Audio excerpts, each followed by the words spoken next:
ඔබ ඇක්පෝඑස්එල් සංවිධානය පිළිබඳව දැනුවත්ද? ඔබෙහි සමාජිකයෙක්ද? ඇයි ඔබ සමාජිකත්වය ගත යුත්තේ? මේ ප්‍රශ්න යොමු කරන්න ශ්‍රී ලංකාවේ සිටින සියලුම ගීත රචකයන්ගෙන්, සංගීතවේදීන්ගෙන් සහ සංගීත ප්‍රකාශකයන්ගෙන්. සංගීත ක්ෂේත්‍රයට සම්බන්ධ විවිධාකාර සංවිධාන ශ්‍රී ලංකාවේ ක්‍රියාත්මක වෙනවා. සමහර ඒවා සුබ සාධක සංවිධාන, එහෙම නැත්නම් පබ්ලිෂින් කම්පැනි වලට සම්බන්ධ සංවිධාන. හැබැයි නියමිත පරිදි ගැසට් පත්‍රයකින් ස්ථාපනය කරන ලද ජාතික මට්ටමේ ප්‍රමුඛතම සංවිධානය හැටියට අපිට ඇක්පෝඑස්එල් කියන සංවිධානය හඳුනා ගන්න පුළුවන්.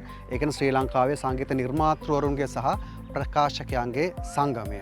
මේ ඇක්පෝඑස්එල් කියන සංවිධානය පිහිටුවලා තියෙන්නේ ශ්‍රී ලංකාවේ සංගීත නිර්මාතෘවරුන්ගේ, ඒ කියන්නේ ගීත රචකයන්ගේ, සංගීත වේදීන්ගේ, එහෙම නැත්නම් සංගීත ප්‍රකාශකයන්ගේ කතෘ භාග ඒකරාශී කරලා ඔවුන් අතර බෙදා හරින විධිමත් ක්‍රමවේදයක් සඳහා මේ ඇක්පෝඑස්එල් සංවිධානය බුද්ධිමේදේපළ කාර්යාලය මගින් පැහැදිලිවම අධීක්ෂණය කරනවා. ඒ අනුව අපි රජයේ ප්‍රතිපත්තීට සහ නෛතික ව්‍යුහයට අනුකූලව තමයි කටයුතු කරන්නේ. ඒ එක්කම ජාත්‍යන්තර වශයෙන් වයිපෝ, එහෙම නැත්නම් ලෝක බුද්ධිමේදේපළ කාර්යාලය, සීසැක්, ලෝකේ පුරාම තියෙන මේ සාමූහික සංගම්වල සම්මේලනය, ඒ වගේ සංවිධානවල නිර්ණායක සහ ජාත්‍යන්තර ප්‍රමිතීන් අනුකූලව තමයි කටයුතු කරන්නේ.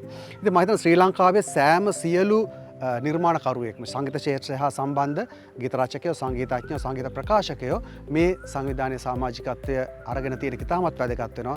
තමන්ගේ නිර්මාණ හිමිකම් වල ආරක්ෂාව සඳහා වගේම ඒවට අදාළ කතෘ භාග ලබා ගැනීම සඳහා. ඉතින් මේ විධිමත් ක්‍රියාවලිය ලංකාව තුළ ඉතාමත් නියමාකාරයෙන් ක්‍රියාත්මක වන අවස්ථාවක අපි ඔබට ආරාධනා කරනවා, ඔබ නිර්මාණකරුවෙක් නම් ඇක්පෝඑස්එල් සංවිධානයේ සමාජිකත්වය අරගෙන මේ ජාතික ව්‍යාපෘතියට පෙළ ගැහෙන්න කියලා.